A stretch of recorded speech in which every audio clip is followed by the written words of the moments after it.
Bueno, para mí es una enorme alegría y un gran honor tener aquí en nuestra Casa de las Américas a un verdadero sabio, a pesar de su juventud, un hombre excepcional, de una vastísima cultura, el jeque Mansur bin Musallam.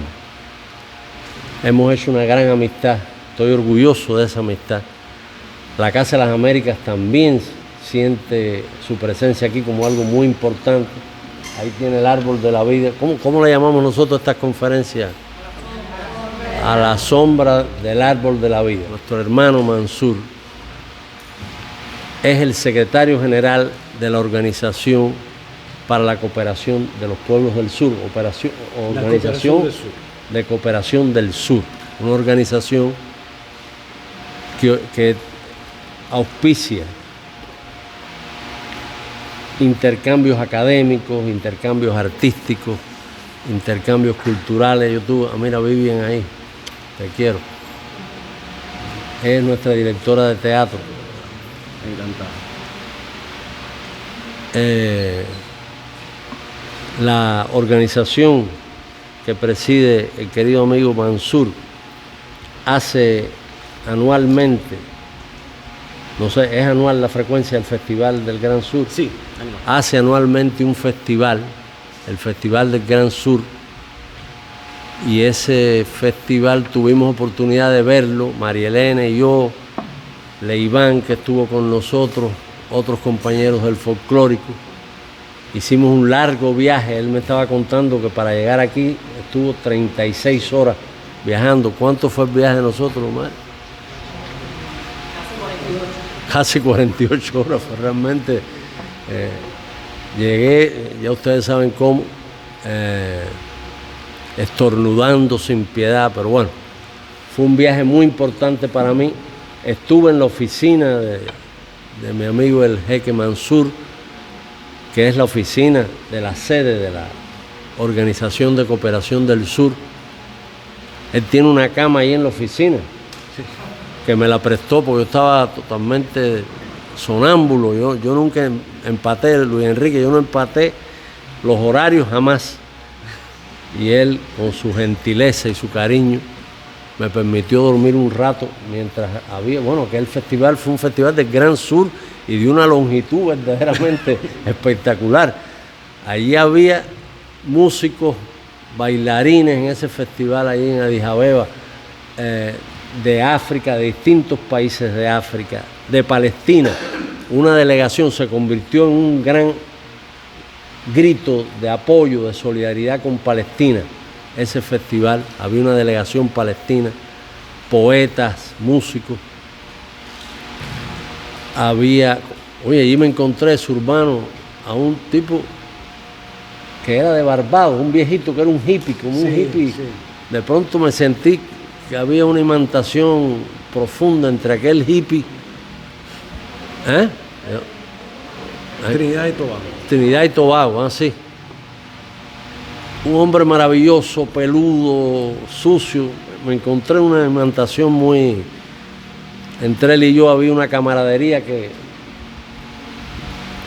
Yo me tomé una foto y la puse en las redes con ese hombre extraordinario que hacía como un reggae rock, una cosa increíble, bellísima. La delegación de Palestina hizo maravillas y la delegación cubana, representada por Leiván y 5 compañeros del Conjunto Folclórico Nacional, fue realmente, no voy a ser chauvinista, pero fue la que se robó el show. Y eso lo dijo el propio amigo Mansur. Son cosas que no puedo ratificar en público. Muy bien. Pero fue realmente extraordinario lo que hicieron los compañeros del folclórico.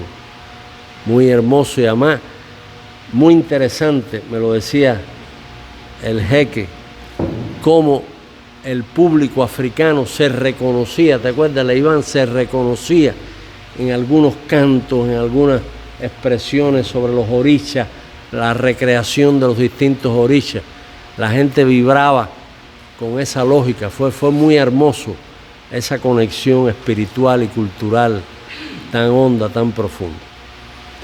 El jeque tiene un pensamiento, el amigo Mansur, tiene un pensamiento anticolonial extraordinario. Luis Enrique, tanto que hemos hablado de eso, él es un, vamos a decir, un militante de la descolonización, en términos políticos, en términos económicos y en términos espirituales y culturales.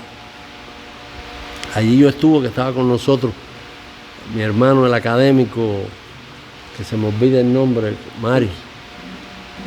Cursi.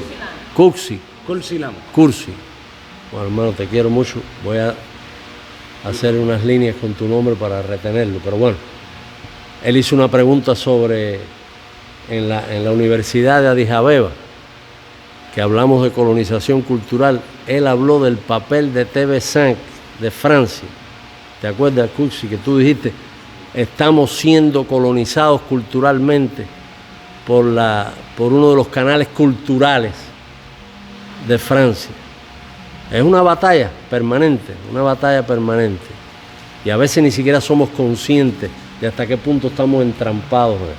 Pero el pensamiento de Mansur es profundamente anticolonial, hondamente anticolonial. Es un admirador de Fidel, del pensamiento de Fidel. Conoce a Martí, una persona de una extraordinaria cultura, que es, ¿cuántos idiomas habla fluidamente? Todos los idiomas posibles. Desiderio hubiera hecho una gran relación de amistad con un políglota honesto, un gran teórico. Desiderio Navarro falleció, pero Mansur habla fluidamente el castellano, como lo vamos a escuchar, y se expresa en todos los idiomas posibles también muy fluidamente. Él es un convencido, aquel verso de Benedetti, aquel poema de Benedetti, el sur también existe. Mansur es un convencido de que el sur existe y que tenemos que hacerlo cada día más visible. Que ninguna cultura es superior a otra, que ninguna cultura tiene más derecho que las demás culturas a ser promovida y difundida. Yo creo que son tesis que le escuché en las horas que pudimos estar juntos y conversar, que él ha impregnado toda la plataforma conceptual de la Organización de Cooperación del Sur, se nutre de ese pensamiento emancipador, anticolonial, la idea de que el sur tiene que reconocerse a sí mismo y que solidarizarse entre los pueblos, la idea de la solidaridad entre los pueblos del sur, de que podemos fundar un mundo, de eso nos va a hablar hoy, podemos fundar un mundo no basado en la competencia, no basado en el uso de la fuerza, en la amenaza, en el chantaje, que podemos fundar un mundo donde efectivamente los ideales de igualdad, de fraternidad y de igualdad, libertad, fraternidad, aquellos ideales de la Revolución Francesa que después la propia burguesía traicionó hasta el hastío, recuperarla para el sur, recuperarla para los pueblos del sur. Te damos la bienvenida, hermano mío, y a la sombra, ¿no? Este espacio ha tenido aquí a Atilio Borón, el gran politólogo argentino, a Ignacio Ramonet, uno de los principales investigadores de la comunicación, Michel Colón, el gran investigador belga, Jorge Elbaum, también de Argentina, un gran comunicador e incluso filósofo, Pérez Pirela, de Venezuela, que ha dado una gran batalla en este momento contra la conjura internacional para quitarle su victoria al pueblo venezolano y al presidente Maduro. Pérez Pirela también hizo uno de la sombra. ¿Cuántos hemos hecho en total? No sé. Pero han tenido muchas visualizaciones, Mansur, muchas visualizaciones. El canal de YouTube de la casa ha crecido en seguidores, ha crecido en impacto gracias a este tipo de conferencias. Y estoy seguro que esta Jaime va a romper todos los récords. Yo cuando presenté a Atilio dije que él era el Mick Jagger de la izquierda, el gran rockero de la izquierda, porque realmente Atilio tiene muchos seguidores, pero tú eres también un cierto Mick Jagger en otro estilo. Te ves mejor que Atilio. Gracias. Bienvenido, hermano. Bienvenido a tu casa.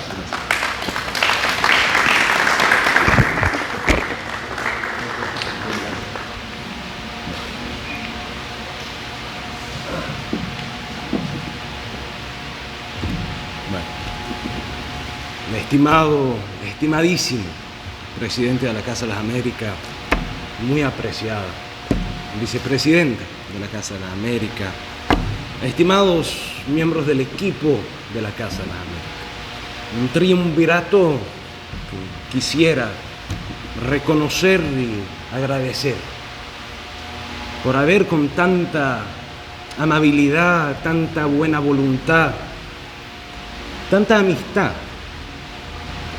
haber organizado ese encuentro de hoy y de haberme brindado, aunque no lo merezco, la oportunidad de dirigirme a ustedes. Y por supuesto, estimadísimo embajador de Yemen, decano del grupo árabe de los embajadores y, por supuesto, embajador de un Estado miembro fundador de la Organización de Cooperación del Sur. Y, por supuesto, señoras, señores, estimados amigos, quisiera empezar presentándoles mis disculpas por una serie de razones. La primera, y de forma anticipada, la primera razón que tengo que presentarles disculpas es que, a pesar de mis mejores esfuerzos, sigo teniendo un español a menudo aproximado. Así que les pido, por favor, y les agradezco de antemano su tolerancia lingüística e idiomática conmigo. También tengo que presentarles disculpas de forma anticipada porque desde que me volví secretario general de la Organización de Cooperación del Sur, me he ganado con muchos esfuerzos, mucho sudor, la reputación infame de ser un orador interminable. Así que intentaré ser más conciso de lo usual para tener la oportunidad de intercambios mucho más interesantes. Pero tengo que presentarles disculpas en caso que no lo logre y que fracaso en el intento. Y la última razón por la cual tengo que presentarles disculpas es sencillamente por las insuficiencias de mi exposición hoy. Insuficiencias en términos de mi capacidad de comunicar la idea, el espíritu de esa tercera vía de desarrollo desde y por el sur para la humanidad que impulsamos desde la OCES. Pero a pesar de mis insuficiencias, de las cuales soy plenamente consciente, a recibir la amable invitación de mi amigo Abel Prieto de la Casa de las Américas, no pude negarme a la oportunidad de dirigirme a ustedes sobre una temática que es tan crucial, es tan importante, no solo porque va a la esencia misma del trabajo que hacemos desde la OCS, sino porque necesitamos, a pesar de lo difícil que es, tener una visión larga de la historia. Tener una visión larga de la historia y, a pesar de lo difícil que es, entender, percibir el momento histórico en el cual nos encontramos. Necesitamos tener, como alguien mucho más elocuente, mucho más capaz que yo lo dijo, necesitamos tener el sentido del momento histórico. Y sostengo, señoras, señores, amigos, que hay dos momentos históricos hoy que tenemos la responsabilidad, el deber de percibir. El primero es el punto de inflexión, la encrucijada en la cual se encuentra nuestro mundo. Y el segundo, el rol el papel que tienen que jugar nuestros países del Gran Sur, de América Latina y el Caribe, de África, de Asia y el Pacífico, en asegurarse que ese punto de inflexión no sea el efecto arbitrario de un cambio de viento, sino el resultado deliberado de un cambio de rumbo. Y en un mundo que es cada vez más desigual, donde nuestros contratos sociales han no solamente demostrado sus deficiencias, sino que se están desarticulando, y donde nuestros ecosistemas planetarios están llegando al punto de deshacerse irremediablemente. No se trata solo de resolver los problemas que enfrentamos hoy, de superar la crisis multidimensional que estamos viviendo, sino se trata más bien, sobre todo, de forjar un mañana mejor, de transformar el mundo, de lograr el futuro al cual aspiran nuestros pueblos y que se merece la humanidad. Pero a ese optimismo de la voluntad hay que conjugar un pesimismo de la inteligencia. Y es cierto que mirando el mundo, parece que les resulta más fácil a nuestras sociedades de imaginar el fin del mundo, el fin de la historia, la extinción de la humanidad, que de imaginarse el fin de los sistemas que han llevado al mundo al punto de deshacerse. Y a mi juicio, creo que eso se puede explicar por tres factores. Al mínimo se puede explicar en parte por tres factores interrelacionados que tenemos que entender y que tenemos que enfrentar si queremos dar nacimiento a esa tercera vía de desarrollo desde y por el sur. El primer factor es el hecho que mientras, y aquí voy parafraseando Régis Debray, que escribió un libro extraordinario que se llama Civilización, cómo nos hemos vuelto estadounidenses. Mientras hemos conocido en un pasado no tan lejano las internacionales de la esperanza, de los colectivos atrevidos que perseguían la construcción de la sociedad utópica, hoy hemos descubierto la internacional de la angustia. Y mientras el miedo que tenemos a una catástrofe climática es legítimo, de hecho, uno podría decir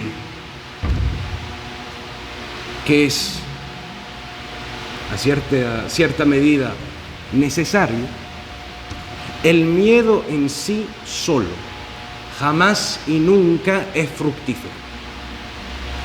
Porque en el mejor de los casos es puramente reactivo, ya que vamos intentando de evitar la catástrofe.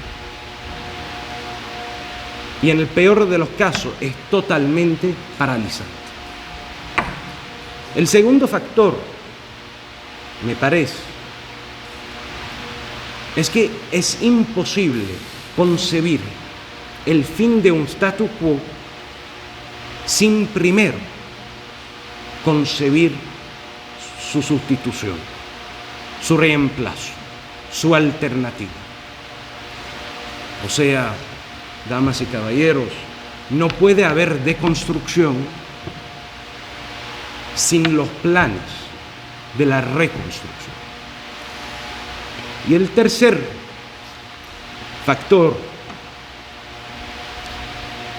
es que tan envueltos no hemos vuelto, tan envueltos hemos estado por el individualismo de nuestros sistemas y modelos de desarrollo. Y eso se ejemplificó en el apogeo de la pandemia, que hemos olvidado el sentido auténtico de la acción colectiva. La acción colectiva no es mucha gente haciendo lo mismo al mismo tiempo, que de hecho eso en términos económicos se podría definir como la definición misma de una crisis. No, la acción colectiva es una lucha de múltiples frentes, coordinada, hacia un mismo propósito, con una aguda conciencia de una comunidad de destino. O sea, la acción colectiva es mucha gente haciendo cosas diferentes a diferentes momentos para lograr una meta común. Y entonces, antes de hablar más o entrar en detalle sobre la tercera vía de desarrollo, me parece imprescindible definir el marco, y el marco nuestro, desde la Organización de Cooperación del Sur, pero también más allá, es justamente tomando en cuenta esos factores, es primero y ante todo, desde lo político, renovar, relegitimar los sueños colectivos. Estando en Cuba, tengo que tomar en cuenta que en los años 60, cuando se escuchaba un discurso de Fidel Castro, se escuchaba un sueño. A lo mejor un sueño con el cual algunos pueden estar en desacuerdo, pero un sueño para Cuba y un sueño para el mundo. Del otro lado del bando político, en los mismos años 60, se podía escuchar a Kennedy, y en su discurso había un sueño para los Estados Unidos, un sueño para el mundo, un sueño con el cual podemos estar en desacuerdo, pero un sueño que va más allá de las medidas políticas. Pero en los años 90 hubo un cambio, una transformación en la cual la tecnocracia proclamó su supremacía sobre la política. Y tenemos que emanciparnos de la dictadura de la tecnocracia. Y fíjese, estoy hablando de la dictadura de la tecnocracia. Por supuesto que necesitamos técnicos, necesitamos expertos, necesitamos buenas medidas, pero la realidad es que somos seres humanos y necesitamos, más allá de buenas medidas, un poquito de poesía, de algo que me trasciende, de algo que trasciende mi vida biológica, una lucha transgeneracional. Y en ese sentido, bueno, yo les digo con toda transparencia, estimado presidente Abel, tengo el deber de ser transparente tras una presentación tan amable. Yo creo que nadie aquí, en esa sala, ha vuelto un día a su casa a soñar en la intimidad de su cama de equilibrar el presupuesto del Estado. Puede ser una medida necesaria, pero lo que es más importante es el horizonte. Y necesitamos entonces renovar con los sueños colectivos y darse cuenta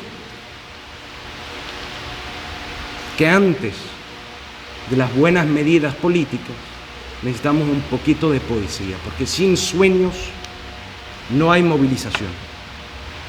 Y sin movilización no hay transformación.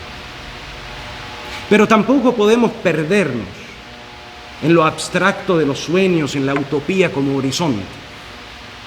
Y tenemos también que tener planes muy concretos, tener los pies bien puestos sobre la tierra.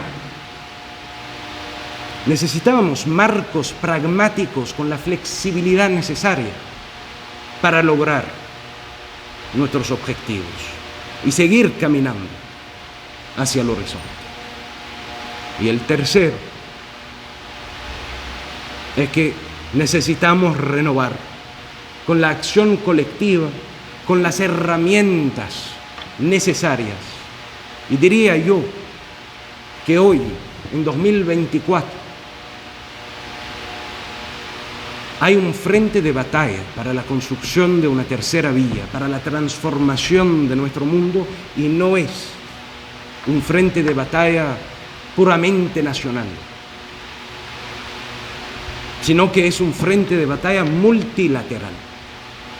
Y necesitamos las herramientas que permiten la movilización de nuestros países, de nuestras organizaciones, de nuestros artistas, para lograr esa meta colectiva. Pero para eso, al hablar de una tercera vía de desarrollo, tenemos que ser muy claros, tenemos que ser inquebrantables en nuestra posición, que una tercera vía de desarrollo no puede volverse en un tercer modelo, imponiéndose de forma indiscriminada a todos los países, a todas las regiones. No. Una tercera vía de desarrollo tiene que implicar en su seno una diversidad, una multiplicidad de formas y de modelos. Tenemos que lograr consenso, alcanzar el consenso sobre algunas metas, principios, para tener la flexibilidad que se traduzca de forma distinta según las sensibilidades y las prioridades regionales y nacionales. Porque no podemos equivocarnos en intentar descentralizar el esfuerzo de la transformación del mundo desde el sur. Como países del sur, somos muy diversos. Tenemos trayectorias diferentes, historias distintas. Pero también compartimos algunos desafíos sistémicos y aspiraciones comunes que trascienden las diferencias políticas que pueden existir. Y en ese sentido, damas y caballeros, no es el momento desde el sur de las divisiones inútiles y las peleas mezquinas. La temática de si somos de izquierda o somos de derecha o somos de centro, de arriba o abajo, es un debate crucial al nivel nacional. Al nivel del sur, tenemos que encontrarnos con todas nuestras diferencias para lograr la transformación del mundo. De cierto modo, una tercera vía tiene que ser un río poderoso, imparable, en el cual confluyen múltiples corrientes. Habiendo dicho eso, ya me doy cuenta que voy hacia el camino de confirmar mi reputación de orador interminable. Así que me apresuro, damas y caballeros, para que tampoco vayan pensando que me quedé en lo abstracto. Y por supuesto, al considerar la construcción colectiva dentro de este marco de una tercera vía de desarrollo desde y por el sur, pero para la humanidad entera, es imprescindible para nosotros de considerar algunas cuestiones fundamentales. Sin duda alguna, esas cuestiones son innumerables. Y a pesar de ser un orador interminable, tampoco tengo ninguna pretensión de ir compitiendo con la eternidad. Así que me voy a limitar a algunas cuestiones esenciales. Y primero y ante todo, quisiera empezar con el hecho que necesitamos, desde el sur, de articular nuevas epistemologías, de articular nuevos paradigmas que nos permitan emanciparnos de los modelos que han llevado el mundo al punto de deshacerse, que han vuelto al mundo cada vez más desigual, cada vez más insostenible. Pero para eso, para esas nuevas epistemologías, tenemos como países del sur que enfrentar tres inequidades del saber. El primero es lo de la naturaleza del saber. ¿Qué saberes son legítimos y cuáles no lo son? ¿Quién determina la legitimidad de esos saberes? Y desde el sur tenemos que decir de forma muy clara que sí necesitamos los saberes académicos, los saberes científicos, pero que también necesitamos nuestros saberes endógenos, nuestros saberes populares y ancestrales, que tenemos que renovar el diálogo entre la academia y el saber que se produce fuera de la academia en la sociedad. La segunda inequidad que tenemos que superar, damas y caballeros, a mi juicio, es la inequidad de la economía del saber. Y ahí, por supuesto, es la cuestión obvia del costo del acceso al conocimiento. Pero también el esfuerzo de generación de conocimiento requiere recursos. Y la pregunta es, ¿quién recibe los fondos necesarios para la investigación y quién se beneficia del fruto de la investigación? Voy concretando, estimado amigo. Todos aquí sabemos que hay una brecha, una división infame que yo llamo la división 90 y 10. 90% de todos los fondos usados para financiar la investigación en el mundo van a investigación que responde al contexto o a la prioridad de 10% de la población mundial. Y eso se vio durante la pandemia, aunque en el caso de Cuba ustedes fueron una excepción. Cuando en el apogeo de la pandemia la humanidad enfrentaba una amenaza existencial, nuestros países del sur, por su mayoría, encontraron que era imposible acceder de forma equitativa a las vacunas. No porque queríamos caridad. Muchos de nosotros estábamos listos a comprar vacunas. Pero desafortunadamente algunos, que no voy a nombrar, habían monopolizado la producción. Tanto que tenían la capacidad de vacunar 4 veces su población. Pero cuando eventualmente empezamos a recibir las vacunas, recibimos en general las vacunas Pfizer y Moderna. Y yo no soy un experto en términos de salud. Así que no tengo nada que decir sobre la tecnología usada. Pero lo que sí sé, damas y caballeros, es que recibimos vacunas que había que conservar a menos 70 grados en países con clima más cálido, más tropical, más desértico, con un acceso intermitente a la energía y con una brecha urbana rural pronunciada. Recibimos vacunas que eran descontextualizadas a nuestras realidades. Y así que,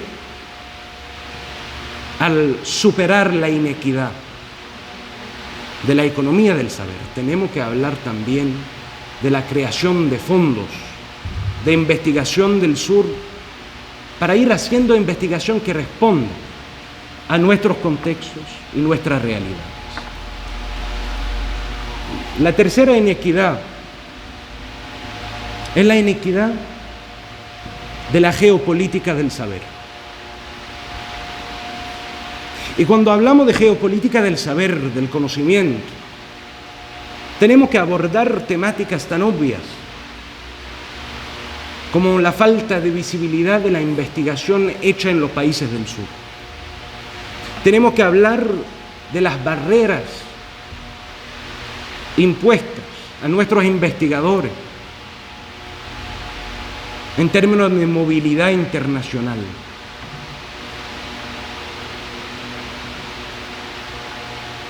Porque es absurdo, damas y caballeros, que a veces es más sencillo conseguir una visa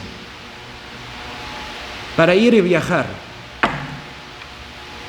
a ver un elefante masticando hierba, que es de conseguir una visa para ir a colaborar con otro investigador en el sur. Y entonces tenemos que enfrentar las barreras de movilidad que prohíben la colaboración fructífera de la investigación de los investigadores del sur. Pero también tenemos que hablar y superar la concentración excesiva de las revistas de alcance internacional en los países del norte. Y al hacerlo, desafiar la hegemonía del inglés en la producción del conocimiento.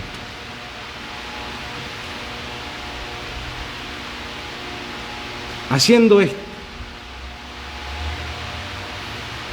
tenemos un marco para nuevas epistemologías, nuevos conocimientos que nos permitan articular nuevos modelos de desarrollo. Pero me parece, damas y caballeros, que hay una otra cuestión fundamental que hay que abordar y es la de la tecnología. Una cuestión que, por supuesto, tiene una centralidad. Debemos cuestionarnos sobre qué tecnologías usar, cuándo usarlas, para qué usarlas. Porque es cierto que la tecnología es una herramienta y las herramientas no son buenas y no son malas. De hecho, no se elogia a un cuchillo por una buena comida y tampoco se condena al cuchillo por una puñalada. Pero la tecnología es también una herramienta distinta, porque no solamente influye en cómo ejecutamos una tarea, sino que influye también sobre cómo interpretamos el mundo y, de hecho, cómo actuamos en él.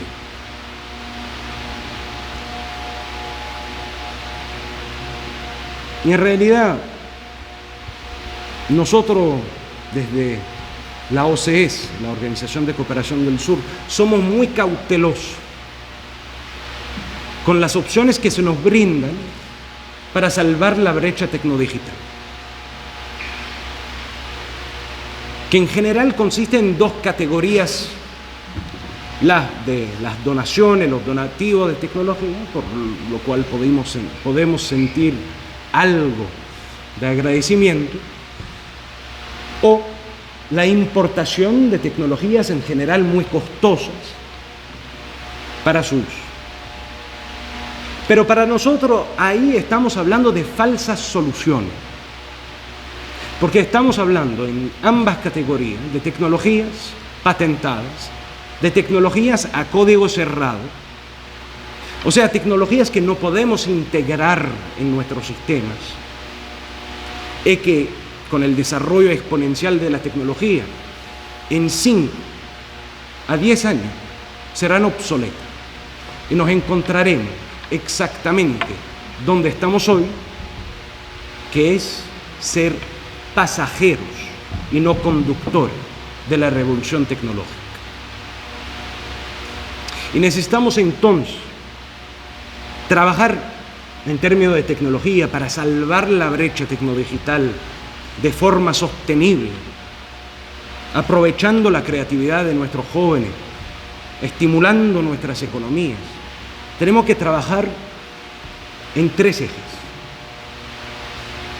El primero es la promoción y el desarrollo de tecnologías digitales de código abierto,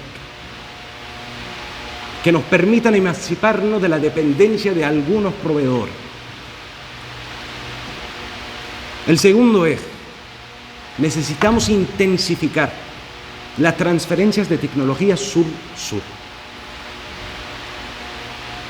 No solo porque es más eficiente, pero sino que también, en muchos casos, es mucho más pertinente. Le pongo un ejemplo muy concreto. Porque la tecnología no es solamente la tecnología digital, que hace unos meses estaba reunido yo con un ministro de un Estado miembro de la organización, que me comentaba que para 3 años negociaron con un país de Europa para conseguir tractores. Y tras 3 años de negociación, al recibir los tractores, se dieron cuenta que eran tractores inútiles para ellos,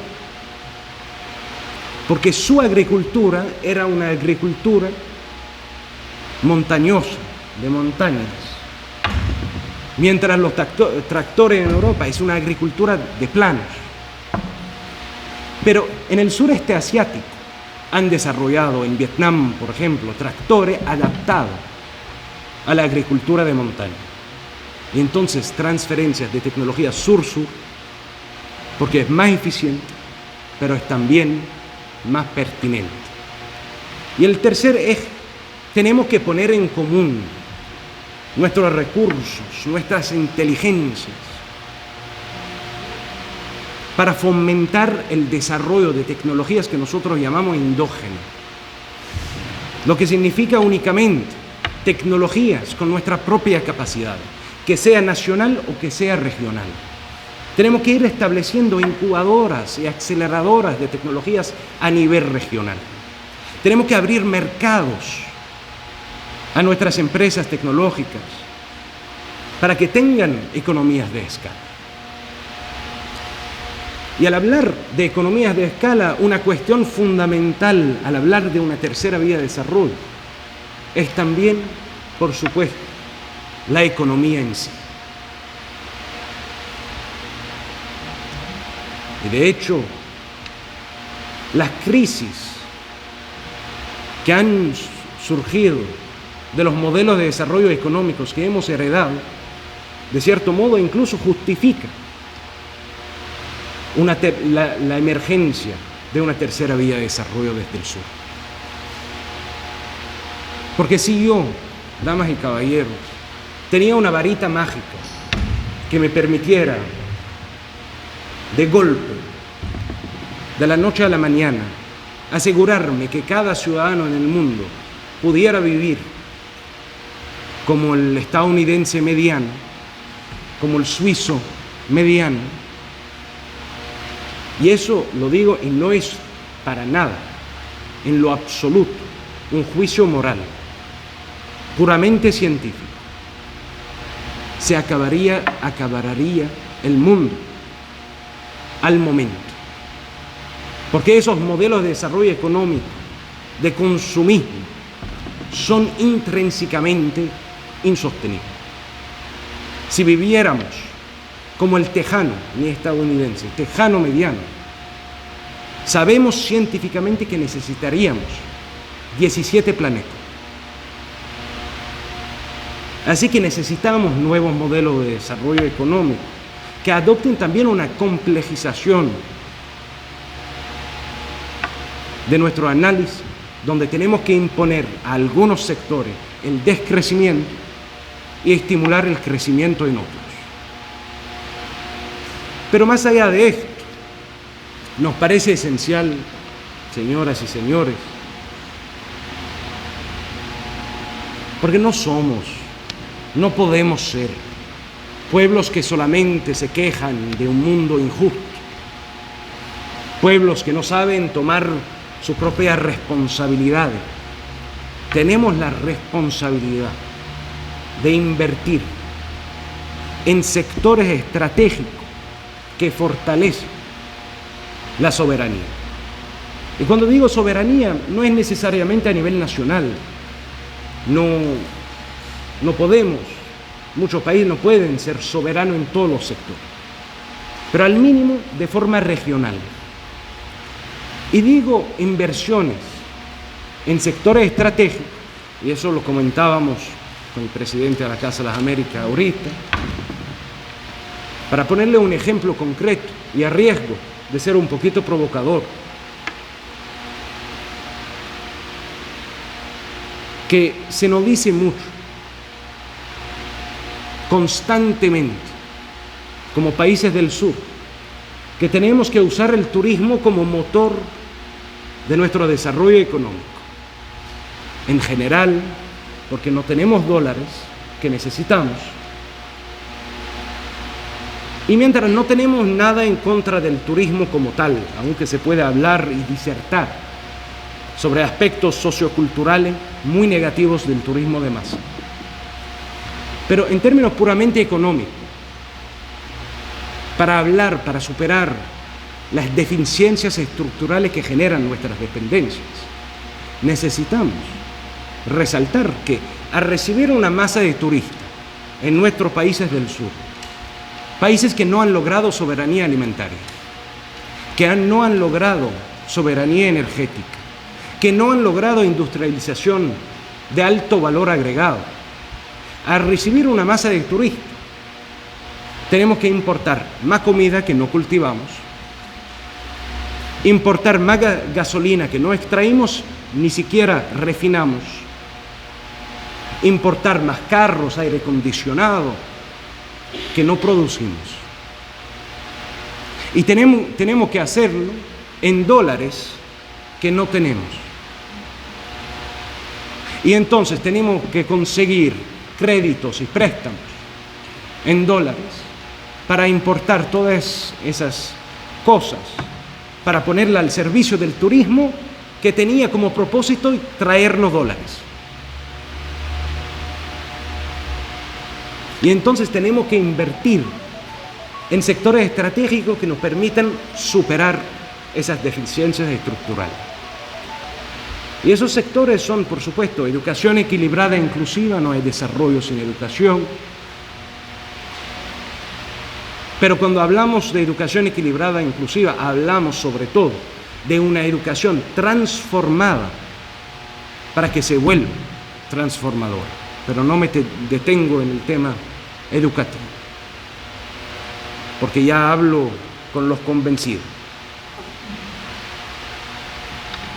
Salud integral, donde tenemos que poner énfasis tanto en la atención preventiva como la medicina curativa dentro del marco de una sola salud entre flora, fauna y seres humanos. Agricultura sostenible y a través de ahí soberanía alimentaria. Pero cuando hablo de agricultura sostenible, no hago un énfasis en la agricultura destinada a la exportación, sino la agricultura que permita nutrir a nuestros pueblos, alimentar nuestros pueblos y de reducir nuestras importaciones en términos de alimentos. Energías renovables. Y desde ahí, desde aquel punto, no solo soberanía energética, sino en el mediano plazo lograr acceso más abordable a la energía para nuestros pueblos, para nuestras industrias. Infraestructura. Y cuando digo infraestructura, no solo quisiera hablar de la infraestructura a nivel nacional, que de hecho ha caído en desgracia por las instituciones financieras internacionales, sino que también la infraestructura que permita conectar nuestros pueblos, conectar nuestros países, porque sabemos muy bien desde el sur que hablar de una cooperación sur-sur, de hablar de integración regional, sin la infraestructura que conecta a nuestros países, estaríamos hablando de algo muy abstracto, sería puro sofisma. Y les pongo un ejemplo muy concreto, más allá de las 37 horas que tuve que viajar, las 48 que usted tuvo que viajar. El ejemplo que quisiera darles es que en mayo de este año yo estaba en Surinam, en Sudamérica, para una reunión de los cancilleres de la Asociación de Estados del Caribe. Había sido invitado como observador. Y tras de esto, tenía que viajar a Kenia, a Nairobi, porque se iba a organizar la primera consulta africana del Congreso del Gran Sur, que es una iniciativa impulsada por la OCDE. Y que lo crean o no, señoras y señores, la forma la más eficiente, la forma la más abordable para mí de viajar de Sudamérica a África no era pasando por Addis Abeba, no era pasando por Panamá. Tuve que viajar a Ámsterdam. O sea, tuve que viajar ni siquiera en la buena dirección. Tuve que salir del sur, ir al norte para volver al sur. Y lo que me hubiera tomado 13, 14 horas, me tomó 27. Y entonces no es posible hablar de una cooperación sur-sur sostenible en el tiempo si esa cooperación es demasiado costosa en términos de tiempo e en términos financieros para ser viable. Así que cuando digo infraestructura y tenemos que invertir en ella, si queremos más comercio entre nuestros pueblos, más intercambios artísticos entre nuestros pueblos, más colaboración entre los investigadores del sur, necesitamos invertir en la infraestructura que conecta a las regiones dentro sí y conectar las regiones entre ellas. Y el último sector estratégico es el de la industrialización de alto valor agregado. Porque ya de hecho nuestros países del sur, del Gran Sur, siguen siendo exportadores netos de materia prima o intermediaria e importadores de productos de alto valor agregado. Y para concretar lo que estoy diciendo, quisiera poner el ejemplo del café. El café porque es el mejor símbolo del sur. El café árbol, cuyo fruto es absolutamente universal. Todo el mundo toma café en todas partes, pero cuyas raíces solo crecen en suelos del sur, en América Latina y el Caribe, en África, en el mundo árabe y en Asia. Pero al mirar los 10 más grandes exportadores de café en el mundo, 4 se encuentran en una región del mundo que no tiene ni un cafeto, ni un árbol de café. Y son, para nombrar los que jamás y nunca deben ser nombrados, Francia, Suiza, Italia y Alemania. Y cada uno de ellos exporta más café que Etiopía y Uganda, que son los más grandes exportadores de café en África, y más que Colombia, que es uno de los más grandes exportadores latinoamericanos. Y la razón es que seguimos como productores de café exportando granos verdes, mientras ellos, y sé que el sabor es malísimo, pero es muy conveniente, ellos exportan café instantáneo, café en cápsula, café procesado. Y de hecho, lo que eso significa de forma mucho más concreta es que nosotros, productores de café, exportamos el café en el mejor de los casos. Porque el Fair Trade nos dice que un saco de café robusto, lo justo es pagarlo a $1.80. Pero en el mejor de los casos, estamos exportando los sacos de café a $2.5. $2.50. Mientras los exportadores en el norte, que no son productores, sino procesadores de café, exportan el café en por medio $40 el saco. No 4, 40. Y entonces, en el caso del café, tenemos que invertir no solo en la producción en nuestros países, sino en la transformación de los productos en nuestros países. En el caso del café, por razones ilustrativas, tenemos que invertir en formación técnica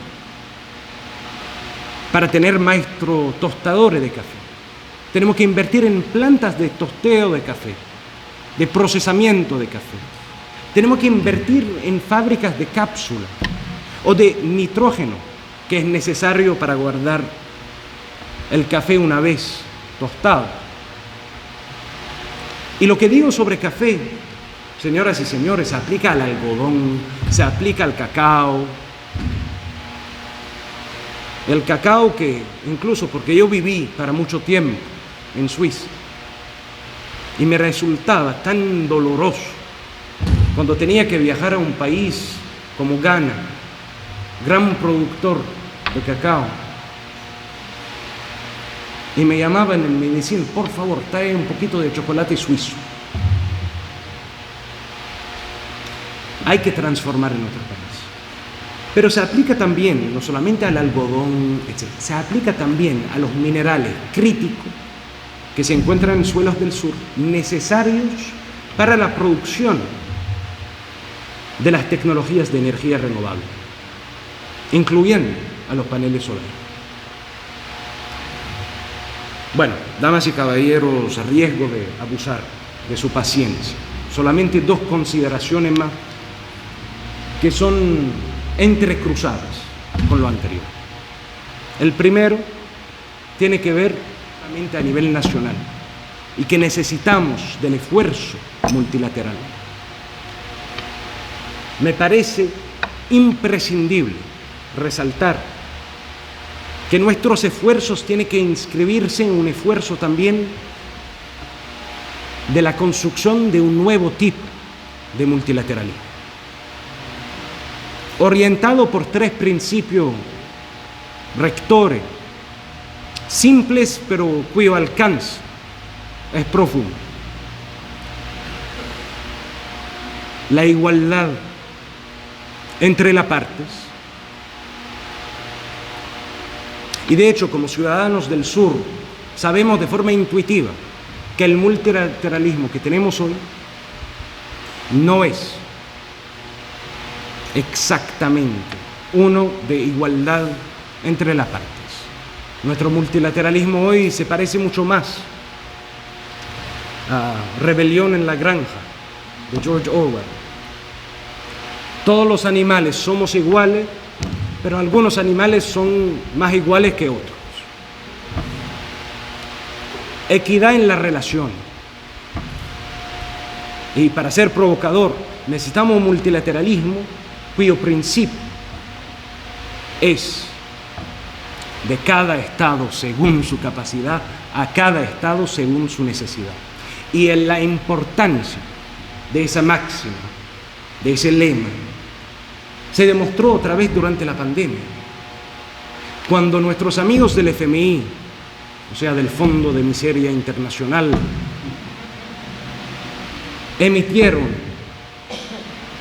de forma extraordinaria, hicieron una emisión extraordinaria de derechos especiales de giro para el equivalente de 600.000 millones de dólares para apoyar a los estados en términos económicos, dado el choque exógeno de la pandemia. Solo el 7% fue distribuido a los países del continente de África y solo el 8% fue distribuido a los países de América Latina y el Caribe. La mayoría de la emisión de derechos especiales de giro fue distribuido a los que menos lo necesitaban. Y el último principio es el de la solidaridad, que se practica de forma horizontal entre iguales y no la caridad que se practica verticalmente. Porque la caridad, damas y caballeros, es regalar las obras. La solidaridad es compartir la comida con una conciencia que compartimos sobre todo un destino común inextricable. Pero es imposible hablar del multilateralismo, y esa es mi última consideración, sin tocar y hablar del elefante, para decirlo así, que nos está acompañando en la sala desde el principio, que incluso viajó conmigo, estoy seguro, en el avión. Le prometo, amigo Kulsi, no estoy hablando de usted. Y es la arquitectura financiera internacional. Porque podemos hablar de transformar nuestros sistemas educativos, de desarrollar nuestras tecnologías endógenas, de conectar nuestros países en términos de infraestructura. Y podemos tener planes muy bien pensados, ejecutivos, para lograr esas metas. Pero si no nos damos los recursos necesarios para invertir en esos sectores, entonces nuestros planes se quedarán como nobles aspiraciones que jamás se lograrán. Entonces, al hablar de la arquitectura financiera internacional, tenemos que hablar primero de la deuda. Hablar de la deuda, porque cuando llegó la pandemia, se generó un consenso entre acreedores y deudores sobre la necesidad de tener un mecanismo para el alivio de la deuda. A pesar de esto, en 2021, o sea, hubiera podido ser peor porque eso era durante el momento del suspenso del servicio de la deuda. Nuestros países del sur pagaron colectivamente más de 400.000 millones de dólares al servicio de la deuda, lo que corresponde a más del doble de lo que esos mismos países recibieron en términos de ayuda, por supuesto, ayuda al desarrollo. Y al mismo tiempo se generó un marco, el marco común para el tratamiento de la deuda, pero a 4 años de la creación del marco necesitamos, como países, hacer un análisis lúcido y darnos cuenta que el mecanismo no funcionó. Porque en 4 años de ese mecanismo,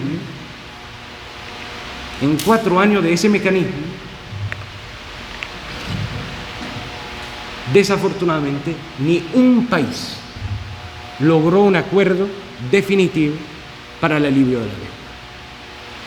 Y es porque la arquitectura financiera internacional y las herramientas que salen de la arquitectura financiera internacional sigue siendo la de una arquitectura cuya lógica es la de proteger exclusivamente los intereses de los acreedores. Y no tenemos nada en contra del principio de proteger los intereses de acreedores, pero exigimos que también se tome en cuenta las preocupaciones legítimas de nuestros países. Porque al hablar de millones y miles de millones de dólares en flujos, es muy fácil perder de vista la dimensión humana de esas cifras. Y la dimensión humana es que vivimos en un mundo donde 3.3 mil millones de personas viven en países donde los gobiernos no tienen otra opción, no tienen otra alternativa. O sea, no es un asunto de preferencia nacional, de política nacional, donde los gobiernos no tienen otra opción que de gastar más en el servicio de la deuda que lo puedan hacer en términos de educación o de salud. Y esa es la dimensión humana de la deuda. Y entonces necesitamos también pasar a herramientas, y de hecho desde la Organización de Cooperación del Sur se fundó en noviembre del año pasado la Unión de Apalancamiento Mutuo de los Deudores, como primera unión de deudores soberanos, para tener la capacidad, si lo eligen los estados, de negociar colectivamente el alivio de la deuda. Pasar de mecanismos de coordinación de los acreedores a mecanismos de coordinación de los deudores. Pero también necesitamos conseguir alcanzar la construcción de nuevas fuentes de financiamiento, porque día del alivio de la deuda +1, necesitamos más financiamiento. Y tenemos que entrar para esa tercera vía de desarrollo en una dinámica que es la de establecer nuevas instituciones financieras solidarias de los países del Gran Sur. Y estamos desde la OCDE trabajando en eso, pero no me voy a detener. Para por fin llegar a mi conclusión, esas reflexiones limitadas que les presento requieren de un esfuerzo colectivo. Nosotros desde la OCDE no tenemos la pretensión de pensar que somos los protagonistas de ese esfuerzo, sino que los protagonistas tienen que ser nuestros pueblos, nuestros artistas, nuestros intelectuales, además de nuestros estados. Y por supuesto que el camino será largo y arduo, pero nosotros tenemos la convicción profunda que con inquebrantable determinación el río forja la roca, plenamente conscientes que al fracaso no tenemos ni el más mínimo derecho. Muchas gracias por su paciencia.